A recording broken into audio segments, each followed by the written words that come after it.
let's start at the top of the board and let's look at some of these odds. Jon Rahm, guys, favorite, plus 1,000 at the top. Few stars, Brooks Koepka, I feel like a lot of people are on him this week. Dustin Johnson, plus 3,500. Anyone's odds stand out to you, Reid? Yeah, I mean, if you take a look at Jon Rahm, this is the first time you've seen him at 4 digits, right, this season, this year. And you might think that plus 1,000 is too short, but it's still Jon Rahm, and you get him at those odds. It does feel like it's a little bit of value.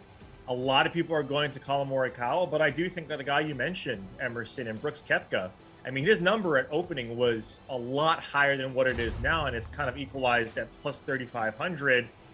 You know, with a 3 in front of Brooks's name anywhere, it kind of feels like it's value. If you got a 4 in front of that, or even a 5, right, if you were lucky, then maybe that would have been the case. But I think Brooks Koepka, if you take a look at what he's done, a 3rd place at WM, a 16th at Honda, which was 2 weeks ago. Those 2 missed cuts are tournaments he never plays well in his career.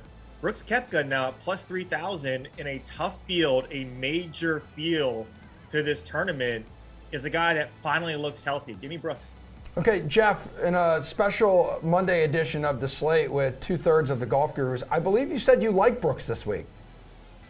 I definitely like Brooks. Look, I mean, if we're looking at the top of the board, I mean, Jon Rahm at plus 1,000, I think it's fine. His approach game has been good. He's been smashing the ball lately. It's the players. We have bad weather. I just don't really want to bet someone at plus 1,000. This was a little bit bigger, maybe plus 1,400. I could definitely make a case. I do like Rahm. I would not be shocked if he ended up triumphant this week. But the 2 players who, to me, look a little bit underpriced are Brooks Koepka and Daniel Berger. And Reid's already mentioned Koepka. I think the better target is actually Berger. I mean, Berger is the guy who showed dominant form for 3 rounds at the Honda. I mean, he essentially outplayed Brooks there as well. And it's not like he's looked terrible in his other starts. He dealt with a bit of a back injury, but that seems to be long gone.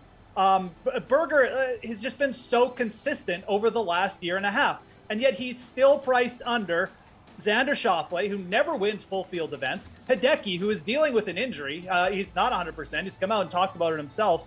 And then guys like Hovland and Cantlay, who clearly have been better than him over the last year, but have they really been better in the short term? I don't know. At the very least, I would think that Berger should be closer to where Hideki is in the odds this week. It's tight at the top of DraftKings, but Berger is the guy I'm looking at the most as a target even today.